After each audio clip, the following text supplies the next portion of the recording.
Years of ups and downs have made waiting for the arrival of a new Resident Evil game a strange time. No matter what each new game looks like, we never know if the end result is going to be another 4-style masterpiece or a 6-style mess. It's impossible to get too excited without the nagging feeling that we could get burned, so expectation levels from last year's Resident Evil 2 remake were not particularly high.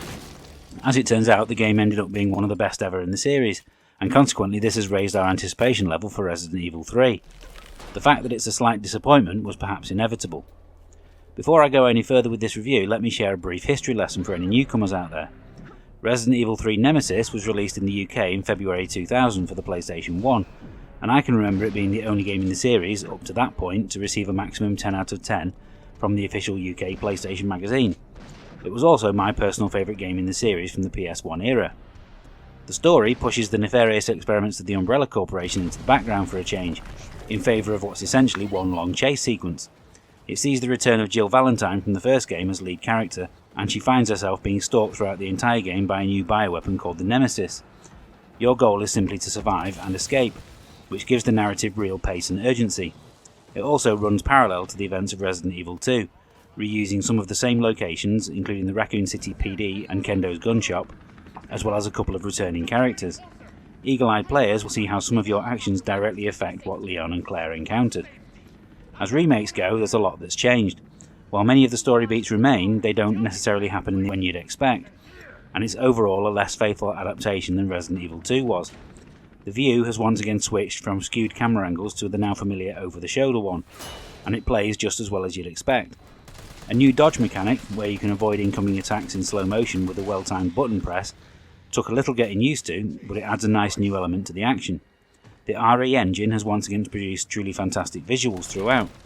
Not only is the character design exemplary, there are realistic environments and, more importantly, some truly horrible enemies and gore effects.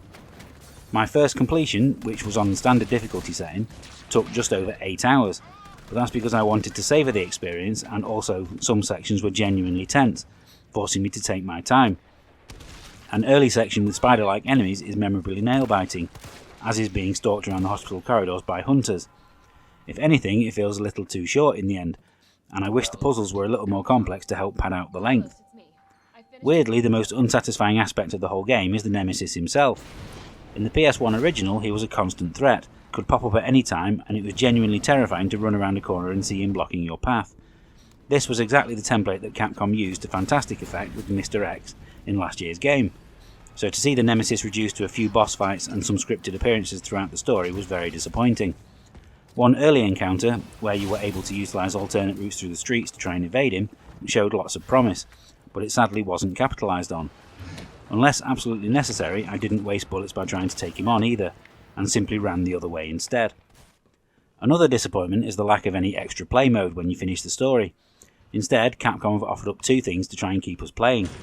The first is a set of challenges that encourage repeat playthroughs, just like the ones from last year's game, only now each one awards you with points to spend on upgrades. Want that infinite rocket launcher? You're going to have to earn it by killing a high number of enemies with each weapon, finding hidden bobbleheads, and completing the game as quickly as possible.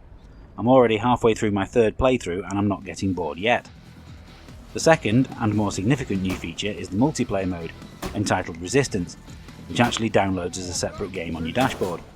And to be honest, this was the least interesting aspect of the game.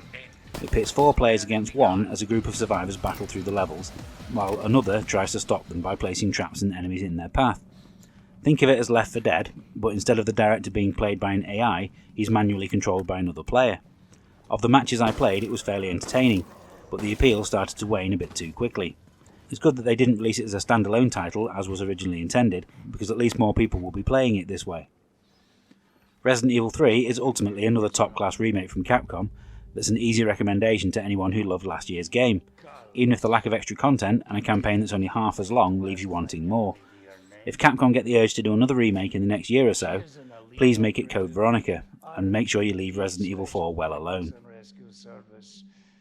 Her name